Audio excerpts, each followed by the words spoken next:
요셉의 이야기를 듣고 형들이 야곱에게 돌아갑니다. 가나안 땅으로 돌아가서 그동안 자초지정에 대해서 얘기를 하고 이제 요셉이 우리 가족 모두 이집트로 이주하기를 원합니다 라고 얘기합니다. 그때 처음에 야곱은 형들의 말을 믿지 못합니다. 당연하죠. 형들하고 아버지하고는 서로 믿고 신뢰하는 관계가 아니라 서로 때때로는 속이기도 하고 때때로는 이용하기도 하는 그런 관계가 수십 년 이상 지속이 됐기 때문입니다. 드디어 야곱이 반응을 하기 시작합니다. 저희 45장 27절 말씀 함께 읽겠습니다. 45장 27절 시작. 그러나 요셉이 데려오라고 보낸 수레를 보고서야 그들의 아버지 야곱이 제정신이 들었습니다. 무슨 얘기인가 가슴이 철렁했던 야곱이 여러 가지 이야기를 듣고 나서 야곱이 제정신이 들었다라고 27절 말씀에 기록을 하고 있습니다. 제정신이 들었다라는 원어의 의미는 그 영혼이 소생되었다라는 의미입니다. 그래서 어떤 번역에서는 기운이 소생하다라는 그런 의미로도 번역을 하고 있습니다. 여러분, 하나님 만나면 죽어가던 우리의 영혼이 살아나게 돼 있습니다.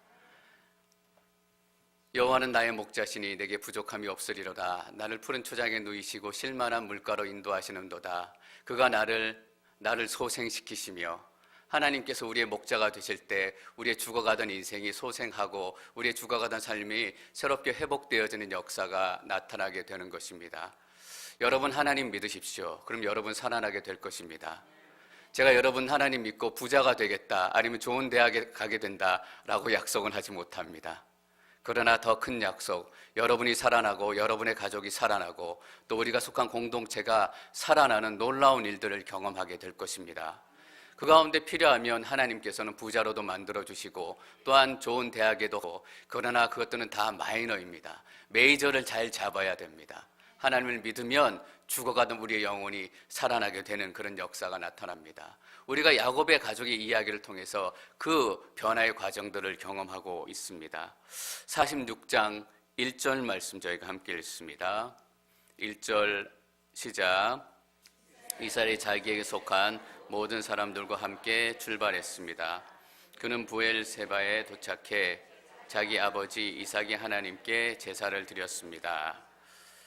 이 이야기를 듣고 야곱이 모든 가족들을 다 데리고 출발하기 시작합니다. 모든 사람들과 함께, 남겨두는 것도 하나도 없고 남겨둔 사람도 없고 모든 사람들과 함께 출발하기 시작했습니다. 여러분, 여기 1절에서 모든 사람들과 함께 시작했다라는 것이 야곱 가정에 너무나 중요한 변화를 의미하고 있습니다. 유다가 정말 하나님을 만나서 하나님 앞에 그 삶을 돌이켜서 이제는 내 마음대로 살지 않고 하나님 인도하시는 대로 살겠습니다 라고 결단하니까 그 마음 가운데 베냐민도 사랑스러워 보이고 그동안 그렇게 미웠던 아버지도 사랑스러워 보이기 시작했습니다. 그래서 아버지가 베냐민 없어서 죽어가는 그 아픔의 시간을 보내는 걸 내가 견디지 못하겠습니다. 내가 대신 베냐민 또 우리 아버지 대신 죽을 수도 있습니다 라는 회복이 형제들 가운데 시작이 됐습니다. 형제들 가운데 이 회복이 시작되었다면 야곱 가운데는 어떤 회복이 시작되었을까? 모든 사람을 데리고 떠났다라는 얘기는 형제들이 얘기했던 모든 이야기를 100% 믿었다라는 의미입니다.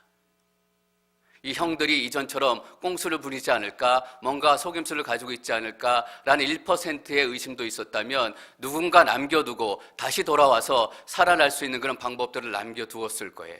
그런데 아무도 남겨두지 않고 100% 다 이동했다라는 것은 형제들의 말을 100% 믿었다라는 의미입니다. 형들이 아버지의 회복을 위해서 무엇을 했을까? 그들은 그들의 회복을 위해서 계속 스트럭을 하고 그들의 회복을 위해서 계속 죄 가운데 싸우는 그 과정을 겪었습니다.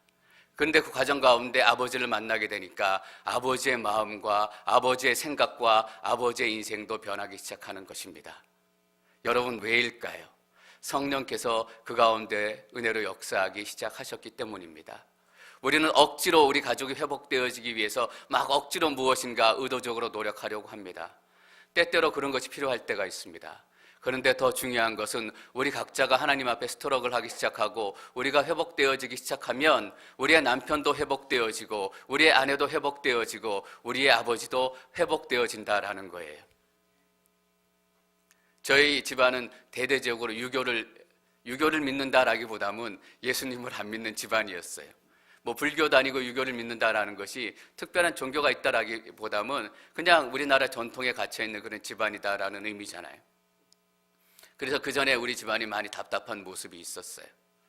근데 제가 예수님 만나고 제가 저희 집의 첫 번째 믿음이잖아요. 하나님께서 우리 집에 첫 번째 믿음으로 저를 세우셔서 목사까지 만드시기에 얼마나 저보다 더 어려운 시간을 겪으셨을 거예요.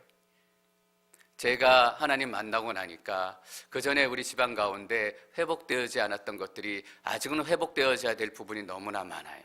회복되고 있는 과정들 제가 볼 때가 있어요.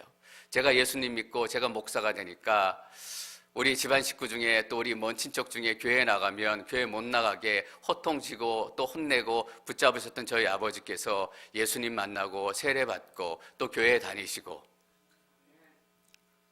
근데 요즘엔 연세가 많으셔서 교회를 잘 안 가시려고 그러세요. 힘드시다고.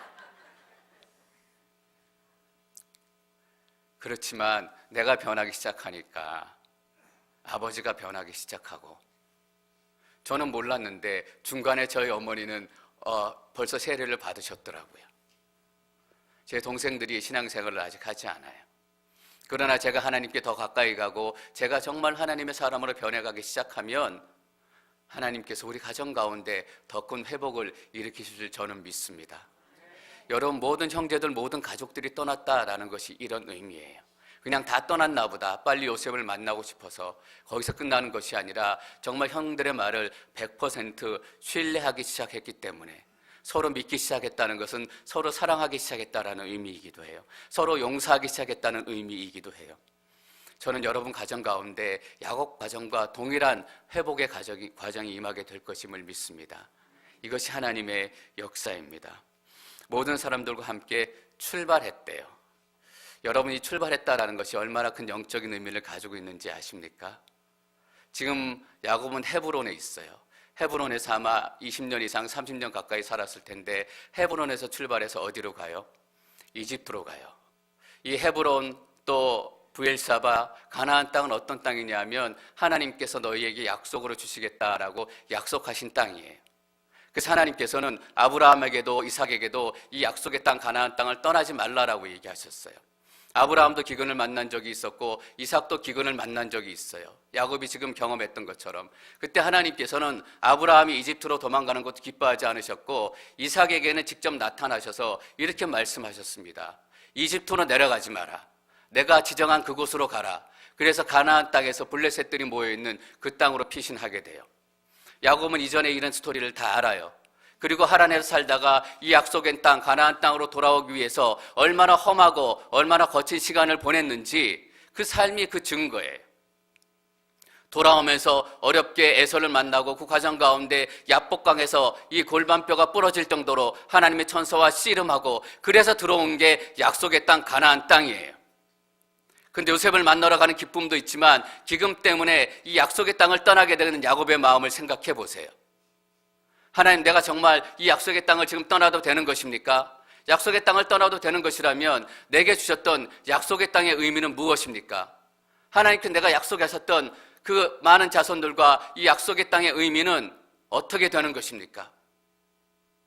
야곱은 요셉을 만나러 가는 기쁨과 그 반대편에는 이 약속이, 하나님께서 내게 주셨던 이 약속이 어떻게 될 것인가 라는 믿음이 흔들리는 그런 과정들을 겪어가는 거예요. 정말 하나님의 약속이 한치도 변함이 없다라는 것이다. 그렇다면 내가 왜 여기를 떠나야 합니까? 워싱턴의 어떤 목사님이 교회를 개척하셔가지고 20년, 30년 정도 잘 기도하시면서 교회를 양육하시고 훈련시키시고 정말 좋은 교대의 모델로 만드셨어요. 그렇게 모든 것을 다해서 섬기셨는데 20몇 년이 지나고 났는데 갑자기 교회에 어려움이 생겨서 그 목사님이 할 수 없이 물러나게 되셨어요. 물러나게 됐다라는 의미는 좋은 표현이에요. 사실은 쫓겨나게 된 거예요. 30년 동안 함께 눈물 흘리고 함께 교회를 세워가던 같은 믿음의 동역자들이 어느 순간 갑자기 목사님에게 등을 돌려서 목사님을 쫓아낸 거예요. 사정이 있었겠죠. 그때 목사님이 야곱처럼 생각했을 것 같아요. 하나님 나를 목회자로 부르셨을 때 나를 통해서 교회를 세우시겠다고 약속하셨잖아요. 나를 통해서 하나님의 백성들을 훈련시키시고 이 땅 가운데 어떻게 하나님의 나라가 세워져 가는지 나를 통해서 역사하시겠다고 약속하셨잖아요. 근데 야곱처럼 한 30년 정도 그 교회에 있었어요. 근데 어느 순간에 쫓겨나게 됐을 때 그의 믿음은 흔들리기 시작한 거예요. 하나님 정말 저를 목회자로 부르신 게 맞아요? 제가 하나님의 부르심을 쫓아온 게 맞아요? 제게 허락하신 믿음의 약속들이 정말 하나님의 약속이었나요? 믿음이 흔들리기 시작하는 거예요. 여러분, 야곱 가운데 지금 영적인 갈등이 있어요. 요셉을 23년 만에 만나는 그 기쁨이 있지만 약속의 땅을 떠나야 되는 두려움이 있고 안타까움이 있고 마치 바람 앞에 등불처럼 그 믿음이 흔들리는 그 과정을 보게 되는 거예요. 여러분, 어떻게 해야 될지 모를 때 어떻게 해야 돼요? 하나님, 이것이 하나님의 뜻인지 내 믿음이 흔들리는 것 같고 내가 어디로 가야 될지 모르겠습니다. 이럴 때는 가다 말고 서는 거예요. 가다 말고 멈추는 거예요. 모르는데 무조건 가는 것이 아니라 제가 미국에 와서 프리웨이를 이제 많은 프리웨이, 특별히 LA는 많잖아요. LA 100번 프리웨이를 타고 또 55번 프리웨이를 타고 프리웨이는 탔는데 내릴 때가 문제더라고요. 몇 번 프리웨이를 타야 되냐, 그것은 꼼꼼히 체크하고 생각했는데 내려서 왼쪽으로 가야 되는지 오른쪽으로 가야 되는지, 그래서 엄청 많이 헤맸어요. 근데 어떤 때는 왼쪽으로 가면 가다가 보면 나오겠지, 한참 갔는데 안 나와가지고 돌아온 적이 한두 번이 아니에요. 여러분, 모르겠다라고 생각이 되면 일단 멈춰 서는 거예요. 그래서 야곱이 가족들과 함께 부엘세바에 도착했다라는 것이 너무너무 중요한 영적인 의미를 가지고 있습니다. 우리 같으면 더 빨리 요셉을 보기 위해서, 더 빨리 23년 만에 요셉을 만나기 위해서 하루라도 한 시간이라도 더 재촉해서 길을 떠났겠지만 부엘세바에 도착한 야곱과 그 일행은 더 가지 않고 부엘세바에 멈추어 섰다라는 거예요. 왜냐하면 거기가 하나님을 만났던 장소예요. 그가 하나님 땅으로 처음 출발했던 장소가 부엘세바예요. 이 부엘세바는 이삭이 하나님께 예배드렸던 곳이고 할아버지 아브라함이 하나님께 예배드렸던 곳이에요. 여러분, 가다가 잘 모르면 일단 서야 되는데 잘 서야 돼요. 그리고 잘 물어봐야 돼요. 엉뚱한 사람한테 물어본들 길을 알 수가 없어요. 어디 가려면 어떻게 가면 됩니까? 저도 이게 처음이라서 잘 모르겠습니다. 우린 서로에게 물어보잖아요. 김 집사님, 이 집사님 어떻게 하면 좋아요? 서로 갈 길을 모르는데 서로 모르는 대답하고 서로 모르는 안내하고. 길 모를 땐 어디 가서 서서 물어야 돼요? 주유소 앞에 가서 서서 물어야 되잖아요. 하나님 앞에 서는 게 중요해요. 그냥 멈추어 서는 것이 아니라 하나님 앞에 멈추어 선다라는 것이 너무너무 중요해요. 그래서 부엘세바에서 야곱이 멈추어 선 것입니다. 아브라함이 블레셋 사람들과 아멜렉 사람들과 그 우물 문제로 다투고 쫓겨다닐 때, 또 이삭이 우물 문제로 다투고 쫓겨다닐 때 하나님, 제가 두려워서 더 이상 싸우지 못할 것 같아요. 좋은 우물을 발견했는데 또 아말렉 사람들이 와서 뺏어가면 어떡하죠? 그 두려움의 시간에 부엘세바에 하나님께서 나타나셔서 내가 너와 함께 하겠다, 두려워하지 말라라고 이삭에게 말씀하세요. 그래서 이삭이 하나님께 제사를 드렸다. 이삭의 하나님, 아버지 하나님이 바로 그런 의미예요.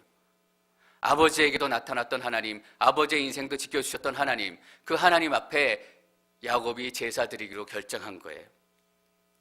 자기 아버지 이삭이 하나님께 제사를 드렸습니다.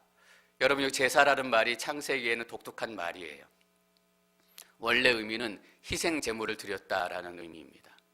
희생 제물을 드렸다라는 의미는 창세기 2번밖에 나오지 않아요. 여기 야곱이 하나님께 예배를 드리는데 그냥 기름만 붓는 것이 아니라 희생 제물을 드렸다, 동물을 죽여서 하나님 앞에 바쳤다라는 의미예요. 여러분, 희생 제사를 드릴 때 동물을 죽이는 의미가 어떤 의미인지 여러분 너무나 잘 알고 계시죠? 이 동물이 죽는 것처럼 내가 하나님 앞에 죽겠습니다라는 의미예요.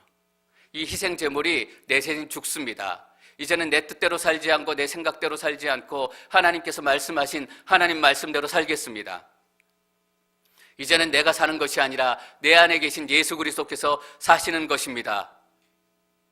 라는 순종의 의미로 제물을 바치는 거예요. 여러분, 모든 가족들을 데리고 야곱이 떠났어요. 이미 출발했는데 하나님 앞에 희생제물을 드리고 순종하겠습니다, 하나님 말씀에 순종하겠습니다 라고 제물을 드리고 제사를 드린 이유가 무엇일까요? 지금이라도 하나님께서 아니다라고 얘기하면 제가 가지 않겠습니다 라는 의미예요. 우리 같으면 이랬을 거예요. 하나님, 이왕 모든 식구들이 다 떠났는데 어떡하겠어요? 가던 길 가야지. 어떻게 돌아가겠어요? 하나님, 내가 하겠다고 얘기했는데 어떻게 이 일들을 다 돌리겠어요? 체면이 있지.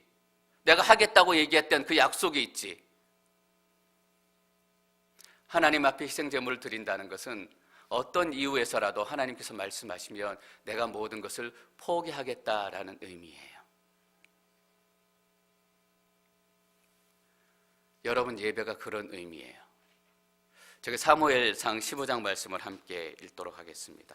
사무엘상 15장 22절 저희가 함께 읽습니다. 시작.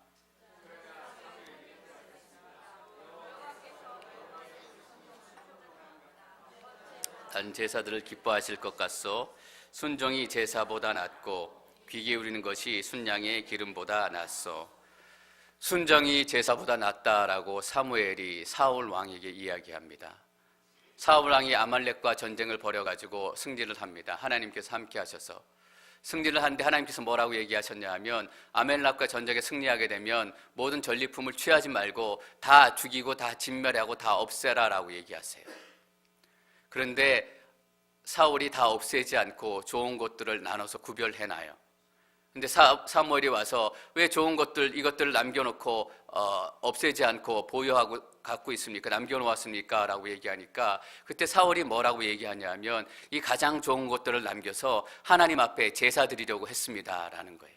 그때 거기에 대한 대답으로 사무엘이 사울에게 이렇게 얘기하는 겁니다. 제사보다 순종이 낫습니다. 여러분, 제사가 필요 없다는 말이 아니라 제사의 본질이 무엇인가라는 것을 얘기해 주는 것입니다. 제사의 본질이 무엇이다라는 의미예요. 순종이다라는 의미예요. 여러분, 예배의 본질이 무엇이에요? 순종이다라는 의미예요. 우리는 제사를 드리고 제물을 드리고 헌물을 드리고 예물을 드리지만 헌물과 제물과 제사만 드려요. 순종은 없이. 우리가 매일 와서 예배 드리지만 그냥 예배를 드리는 거예요. 순종은 없이. 여러분, 제가 여러분들한테 당부드리고 싶은 말씀이 있어요. 예배 빠지지 마세요. 제가 목사로서 여러분들한테 신신당부하고 싶은 말이 이거예요. 예배 빠지지 마세요. 우리가 아프고 어려운 일이 있을 때 예배를 빠지게 될 그런 상황이 있어요. 하나님께서도 다 아세요. 무조건 예배에 빠지지 마라 이런 의미가 아니에요. 그러나 하나님께서 우리에게 말씀하시는 것은 너희가 너무나 생각하지 않고 너무나 아무런 상황과 의미도 없이 예배를 빠진다라고 말씀하시는 거예요. 여러분, 예배가 순종이다라는 의미는 뭐예요? 나의 상황에 따라서 예배하는 것이 아니고 나의 형편에 따라서 얘기하는 것이 아니고 내가 조금 피곤하기 때문에 예배를 빠지는 것이 아니고 하나님이시기 때문에 나의 이런 상황에도 불구하고 와서 하나님께 예배해야 된다라는 의미잖아요.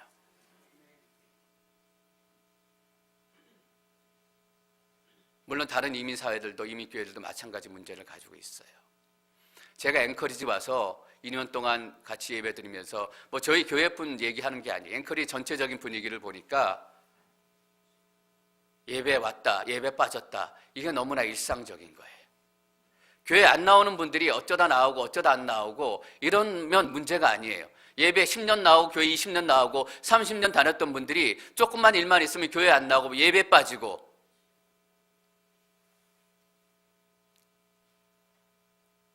순종이 제사보다 낫다라는 거예요. 내 형편에 따라서 예배하고 내 형편에 따라서 하나님을 찬양하고 이런 것이 아니라 내 형편에도 불구하고 하나님을 찬양하고 높여드리는 거예요. 왜냐하면 하나님은 하나님이시니까. 하나님 우리의 예배를 받기 합당하시니까.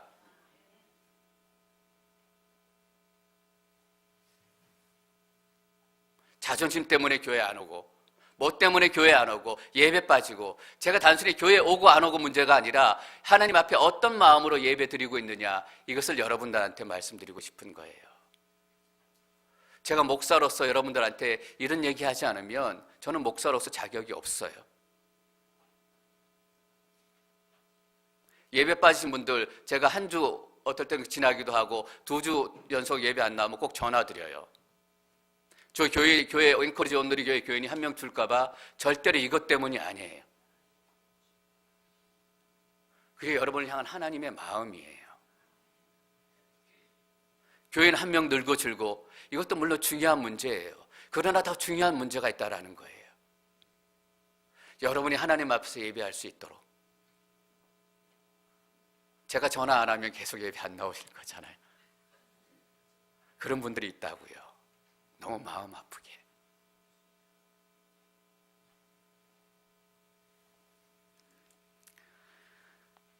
야곱이 하나님 앞에 희생 제물을 드렸어요. 그냥 기름 부었다, 제사를 드렸다 표현을 쓰지 않고 희생 제물이라는 단어를 골라서 쓴 의미를 여러분들이 기억하셔야 합니다. 내가 죽었다라는 거예요. 이 제사가 야곱 가정에 얼마나 큰 영적인 터닝 포인트가 되는 거예요. 2절 말씀 저희가 계속 읽습니다. 2절 시작.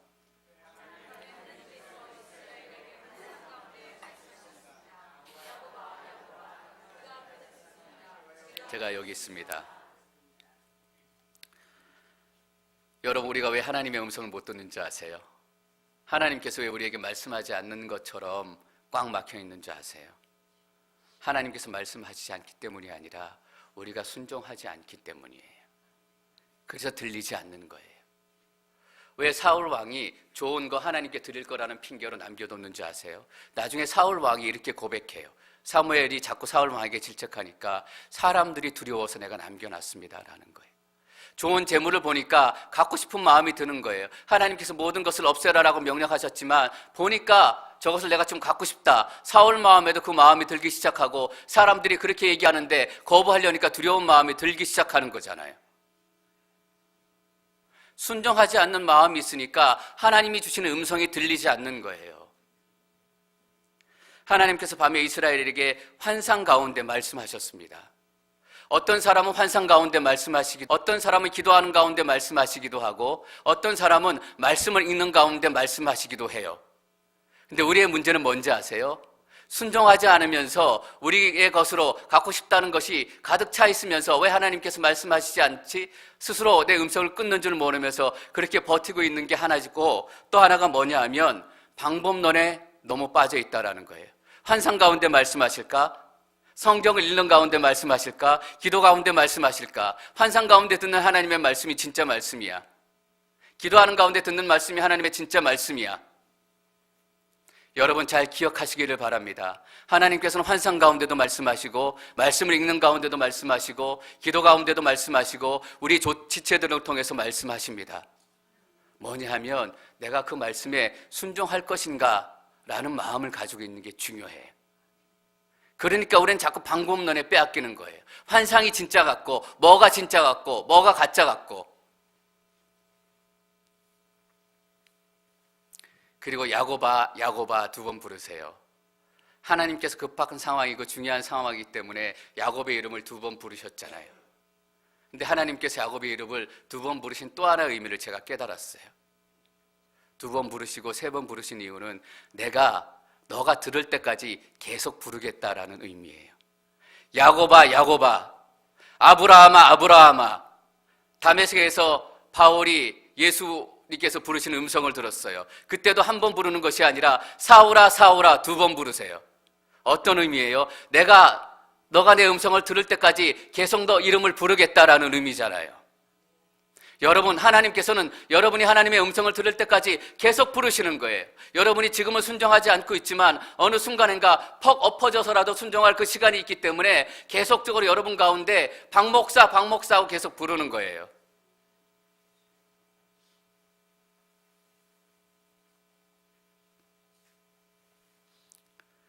C.S. 루이스의 그 유명한 말을 저희는 너무나 잘 알고 있습니다. 우리 인생의 고통은 우리를 향해서 부르시는 하나님의 외침, 부르짖음, 메가폰 소리와도 같다라는 거예요. 그냥 듣지 않으니까, 하나님 속삭이는 음성에 듣지 않으니까 확성기를 우리의 귀에 대고 부르시는 거예요. 야곱아, 야곱아, 왜냐하면 우리가 너무나 위험한 상황 가운데 있기 때문이에요. 여러분, 차를 몰고 가는데 조그만 아이가 차가 오는지 모르고 놀고 있다라고 생각해 보세요. 우리가 어떻게 하겠어요? 크락션을 빵빵 울려요. 그 애가 미워서 크락션을 빵빵 울리는 것이 아니라 차가 다가오고 있고 너무나 위험하니까 이 크락션 소리를 듣고 피해라라는 의미잖아요. 하나님께서 우리 인생 가운데 고통을 주세요. 시끄러운 여러 가지 하나님의 일들을 일으켜 주세요. 그것들을 통해서 하나님께서 원하시는 첫 번째 목적은 무엇입니까? 하나님의 부르심을 듣기를 원하시는 거예요. 네 인생이 위험하다. 네 인생이 위험하다. 저는 환상을 보지 못해서 하나님의 음성을 듣지 못합니다. 저는 하나님이 육성으로 말씀하지 않기 때문에 하나님의 음성을 듣지 못합니다. 거짓말이잖아요.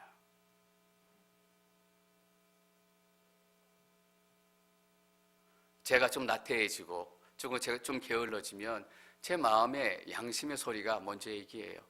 박재영 목사, 너 위험한 거 알지? 너 지금 위험한 상태인 거 알지?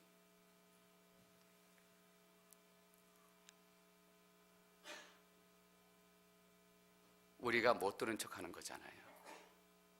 제 아내가 저한테 귀찮은 일 시킬 때 막 부르면 못 들은 척해요. 못 들은 척하는 거예요. 제 딸애한테 좀 심각한 얘기하고 무슨 얘기하려고 그러고 부르면 꼭 3번 불러야 돼요. 예은아, 예은아, 예은아. 제 딸애가 들을 때까지 제가 불러요. 할 얘기가 있으니까. 여러분, 못 들은 척 하지 마시기 바랍니다. 아니에요. 내가 환상을 보지 못하기 때문에, 내가 육성을 듣지 못하기 때문에 하나님의 음성을 듣지 못한다? 아니에요. 여러분은 더 분명한 하나님의 음성을 삶 가운데 매일 듣고 계시잖아요. 이번 주 예배 빠지지 마라. 내가 이번 주에 정말 네가 눈물로 드리는 예배를 받고 싶다. 그때 너가 그렇게 예배했었지. 그 마음이 그냥 생기는 마음 같으세요? 하나님께서 여러분에게 말씀하시는 마음입니다. 야곱아, 야곱아, 그가 대답했습니다. 제가 여기 있습니다. 제가 여기 있습니다 라는 의미가 어떤 의미입니까? 하나님 말씀하십시오. 제가 듣겠습니다 라는 의미입니다.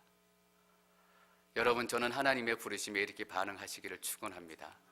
하나님 말씀하십시오. 제가 듣겠습니다. 4절과 5절 말씀 저희 계속 읽습니다. 4절, 5절 시작.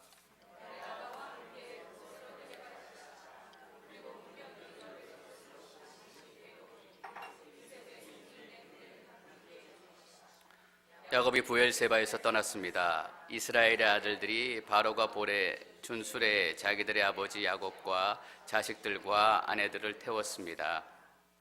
저희가 3절 말씀은 안 읽었네요. 3절 말씀 읽겠습니다. 3절 시작. 하나님께서 말씀하셨습니다. 나는 하나님 곧 내 아버지의 하나님이다. 이집트로 내려가는 것을 두려워하지 마라. 거기에서 내가 너를 큰 민족이 되게 하겠다. 하나님께서 함께 하시겠다라고 약속하십니다. 여러분, 사건보다 더 중요한 게 하나님께서 함께 하심이십니다. 우리가 사건만 보면 사건을 해석하지 못할 때가 너무나 많아요. 그러나 하나님께서 여기 함께하고 계신가, 예수님께서 여기 일하고 계신가라는 질문을 던지면 우리는 훨씬 답을 찾기 쉬워요. 여러분 삶의 자리를 한번 생각해 보십시오. 이것이 하나님의 뜻인가, 하나님의 뜻이 아닌가 궁금해 하실 때가 너무나 많잖아요. 여기에 하나님이 계신가, 여기에 예수님이 계신가라고 질문해 보십시오. 사건을 통해서, 사건의 흐름을 통해서 볼 수 없었던 하나님의 뜻이 하나님의 함께 하심을 통해서 확인되어집니다. 사건보다 더 중요한 것, 기억보다 더 중요한 것은 하나님과 함께 하는 것입니다. 하나님께서 이렇게 말씀하셨습니다. 나는 하나님 곧 내 아버지의 하나님이다. 이집트로 내려가는 것을 두려워하지 마라. 하나님께서 야곱의 마음을 너무나 잘 아셨기 때문에 이집트로 내려가는 것, 약속의 땅을 떠나는 것을 두려워하지 말라라고 말씀하세요. 거기에서 내가 너를 큰 민족이 되게 하겠다. 여기서 거기는 어디입니까? 이집트 땅이에요. 여기서 헷갈리는 거예요. 야곱은 가나안 땅에서 하나님께서 큰 민족을 이룰 거라고 생각했잖아요. 이삭은 가나안 땅에서 하나님께서 큰 민족을 이룰 거라고 생각했잖아요. 그런데 뭐라고 말씀하시냐면 거기에서 내가 너를 큰 민족이 되게 하겠다. 이집트 땅에서 먼저 큰 민족을 이루시겠다라고 얘기하시는 거예요. 저희가 5절 말씀 다시 한번 읽겠습니다. 5절 시작. 야곱이 브엘세바에서 떠났습니다. 이스라엘의 아들들이 바로가 보내준 수레에 자기들의 아버지 야곱과 자식들과 아내들을 태웠습니다. 거기서 큰 민족을 이루고 약속을 받고 떠나게 하는데 야곱이 브엘세바를 드디어 떠나서 이집트 출발하게 됩니다. 여러분, 야곱이 이때 브엘세바를 떠나서 이집트로 출발한 이후에 400년이 지나서야 양들이 다시 가나안 땅으로 돌아오게 됩니다. 지금은 어떻게 브엘세바를 떠나서 이집트로 가냐 하면 이스라엘의 아들들이 바로가 보내준 수레에 자기들의 아버지 야곱과 자식들과 아내들을 태웠습니다. 바로 이집트의 왕이 보내준 수레를 타고 이집트로 들어가요. 근데 400년 이후에 나올 때는 어떻게 나와요? 그 수레에 쫓겨서 도망쳐서 나와요. 6절 말씀 저희가 계속 읽습니다. 6절 시작. 그들은 가축들과 가나안에서 얻은 재물들도 갖고 갔습니다. 이렇게 해서 야곱과 그의 모든 자손들이 이집트로 떠나갔습니다. 지금은 바로의 수레를 타고 돌아갔는데 400년 이후에는 바로의 수레에 쫓겨가지고 도망쳐 나오고 지금은 가나안에서 얻은 재물들을 가지고 가는데 400년에 도망올 때는 이집트 사람들이 두려워서 이스라엘 사람들에게 재물을 쥐어줘서 떠나오게 돼요. 400년 전 400년 이후에 벌어지는 하나님의 사건들은 이들의 지혜와 이들의 생각으로는 상상할 수 없는 거예요. 제가 어떤 생각을 하게 됐냐 하면 우리가 하나님의 뜻과 하나님의 계획을 다 알려고 부단히도 노력해요. 그런데 하나님의 뜻을 모르게 되면 우리 신앙생활, 우리 믿음에 문제가 있다라고 결론을 내릴 때가 너무나 많잖아요. 그런데 우리가 하나님의 뜻과 계획을 다 모르는 게 너무나 당연하다라는 거예요. 야곱의 그 짧은 인생과 그 짧은 머리와 그 얄팍한 지혜로 400년 이후에 출애굽시키실 하나님의 놀라운 구원의 계획을 어떻게 다 이해하고 어떻게 다 깨달을 수 있었겠습니까? 여러분, 1달러로 맥도날드 가서 1달러짜리 커피 사 먹는 데는 믿음이 필요하지도 않고 순종이 필요하지도 않아요. 내 손에 아무것도 없는데 하나님께서 놀라운 일들을 이루시겠다라고 약속하시기 때문에 내가 믿음이 필요한 거잖아요. 1달러 가지고 가서 맥도날드 가서 커피 시켜서 사 먹으면 돼요. 거기에 무슨 믿음이 필요하고 거기에 무슨 순종이 필요하겠어요. 내게 아무 능력이 없고 아무 가진 것이 없고 내 지혜가 너무나 부족하기 때문에 믿음도 필요하고 순종도 필요한 것입니다. 여러분, 우리 가운데 아무것도 없습니다. 우리 가운데 아무 능력도 없습니다. 앵커리지 온누리 교회 가운데 우리가 얼마나 많은 일을 행할 수 있겠어요? 우리의 개인의 능력과 역량은 정말 요만큼밖에 안 되는 거예요. 그러나 하나님께서 우리 교회를 통해서 하나님의 일들을 이루시겠다라고 약속하셨기 때문에 우리가 믿음으로 순종하며 나아가는 거잖아요. 여러분, 여러분의 노력으로 어떻게 여러분의 가정을 회복시킬 수 있겠어요?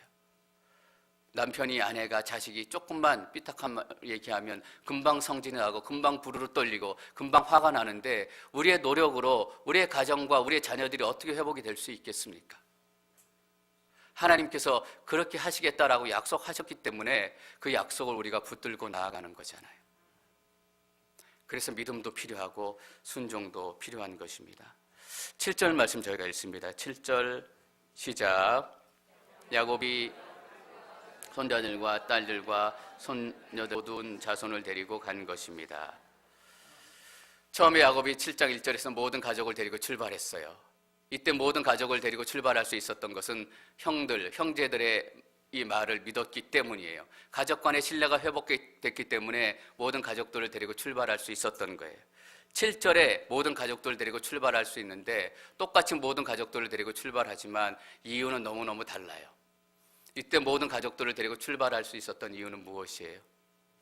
하나님께 순종하기로 결단했기 때문이에요. 순종하기로 결단하니까 하나님의 약속이 그 귀에, 그 마음에, 그 삶에 다시금 확인되는 거잖아요. 여기서 우리는 놀라운 영적인 진리 하나를 깨달을 수 있습니다. 여러분, 신앙생활 하다 보면 우리의 믿음이 흔들릴 때가 너무나 많아요. 하나님, 정말 하나님이 내 삶 가운데 주인 되신 것 맞습니까? 내 삶 가운데 이 약속을 주셨는데 이 약속을 이루어 가시는 것이 맞습니까? 우리의 믿음이 흔들릴 때 우리에게 정말 필요한 것이 무엇이냐 하는 거예요.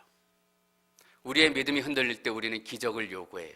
하나님, 우리에게 이런 기적을 요구해 주시면 내가 더 큰 믿음을 갖겠습니다. 내가 하나님 앞에 더 온전히 서겠습니다. 근데 야곱의 인생을 보니까 우리의 믿음이 흔들릴 때 정말 필요한 것은 기적이 아니라 하나님 앞에 먼저 순종하는 거예요. 순종이 기적을 만들어내고 순종이 하나님의 약속을 다시금 확인하게 한 거예요. 하나님께서 왜 야곱에게 말씀하시기 시작하셨고 야곱이 그 음성을 들을 수 있게 됐습니까? 하나님 앞에 희생제물을 드리고 하나님, 내가 하나님 모든 말씀에 순종하겠습니다 라고 모든 것을 다 내려놓았기 때문이에요. 여러분, 기적을 원하세요? 많은 분들이 기적을 바라며 기도해요. 하나님, 내 삶 가운데 이러한 일이 일어났으면 좋겠습니다.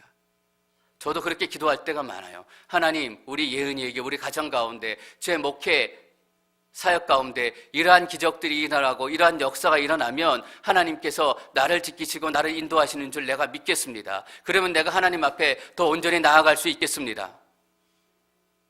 그런데 하나님께서 우리에게 분명히 말씀하시잖아요. 제사보다 순종이다라는 거예요. 여러분, 우리에게 정말 필요한 것은 기적이 아니라 순종입니다. 여러분이 하나님 앞에 야곱처럼 그 어려운 시간에 믿음이 흔들릴 때 순종하며 결단하며 하나님 앞에 무릎 꿇는 그 시간에 하나님께서는 여러분 가운데 새로운 역사를 시작하실 뿐만 아니라 여러분 가운데 믿음의 기적을 일으키실 줄 믿습니다. 저는 야곱이 하나님 앞에 이 어려운 시간에 드렸던 순종의 기쁨이 여러분 삶 가운데 충만하시기를 축원합니다. 순종이 우리의 믿음을 부르고 또한 우리의 믿음이 하나님 앞에 우리를 순종하게 만들 것입니다.